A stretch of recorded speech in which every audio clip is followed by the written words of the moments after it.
चांदनी की अनोखी चमक। बहुत समय पहले एक छोटा सा गांव था जहां बिजली का नामो निशान नहीं था।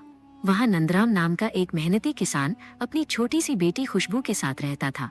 दिन भर वे खेतों में काम करते और शाम होते ही परिंदों की तरह अपने छोटे से घर की ओर लौट आते। खुशबू को मिट्टी की सौंधी खुशबू बहुत पसंद थी। खुशबू की माँ सुनंदा उसे हर रात आंगन में बिठाती थी। जब पूरा गांव अंधेरे में डूब जाता तब आसमान का चांद अपनी दूधिया रोशनी बिखेरता। सुनंदा कहती, देखो खुशबू, ये चांदनी ही दुनिया की सबसे सुंदर रोशनी है। ये हमें बिना मांगे रास्ता दिखाती है और मन को शांति देती है। गांव के बच्चे अक्सर बिजली न होने की शिकायत करते थे, लेकिन खुशबू खुश थी। वो चांद की रोशनी में अपनी परछाई के साथ खेलती। सुनंदा उसे बताती कि असली चमक बाहर की लाइटों में नहीं, बल्कि कुदरत के इन नजारों में होती है। वे दोनों अक्सर चांदनी रात में हाथ पकड़कर नाचते और गुनगुनाते थे। लेकिन एक दिन गांव पर उदासी की छाया छा गई। सुनंदा बहुत बीमार हो गई और वो उन्हें छोड़कर हमेशा के लिए सितारों में जा मिली। नंदराम और खुशबू अकेले रह गए। घर की वह चांदनी अब पहले जैसी उज्जवल नहीं लगती थी। खुशबू अक्सर अपनी माँ को याद करके रोया करती थी। अपनी बेटी के भविष्य के लिए नंदराम ने शहर जाने का फैसला किया। यहाँ बिजली नहीं है और दवाइयाँ भी कम है खुशबू। तुम्हें पढ़ना होगा ताकि तुम दूसरों की मदद कर सको, नंदराम ने कहा।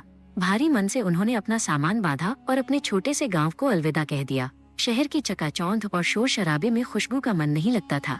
यहाँ रात में भी सड़कों पर तेज रोशनी रहती थी, लेकिन उसे वो सुकून देने वाली चांदनी नहीं मिली। वो रात रात भर अपनी पढ़ाई करती और मेज पर रखे छोटे से लैंप की रोशनी में सुनंदा की कही बातों को याद करती। सालों की कड़ी मेहनत रंग लाई।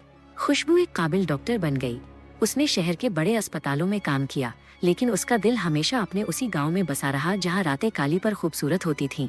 उसने तय किया कि वो वापस जाकर अपने गांव के लोगों का इलाज करेगी। खुशबू और नंदराम कई सालों बाद अपने गांव वापस लौटे। गांव अब भी वैसा ही शांत था, लेकिन खुशबू की आंखों में अब एक नया सपना था।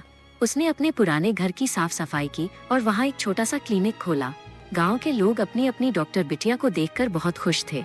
अब खुशबू दिन भर मरीजों की सेवा करती। वो बच्चों को स्वास्थ्य के बारे में बताती और बड़ों को दवाइयाँ देती। गांव के लोग उसकी बहुत इज्जत करते थे।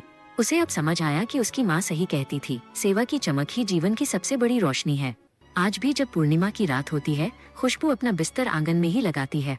वो ठंडी चांदनी के नीचे सोती है और महसूस करती है कि उसकी माँ की यादें उस रोशनी के साथ उसे थपथपा रही हैं। चांदनी की वो चमक अब उसके दिल में हमेशा के लिए बस गई थी।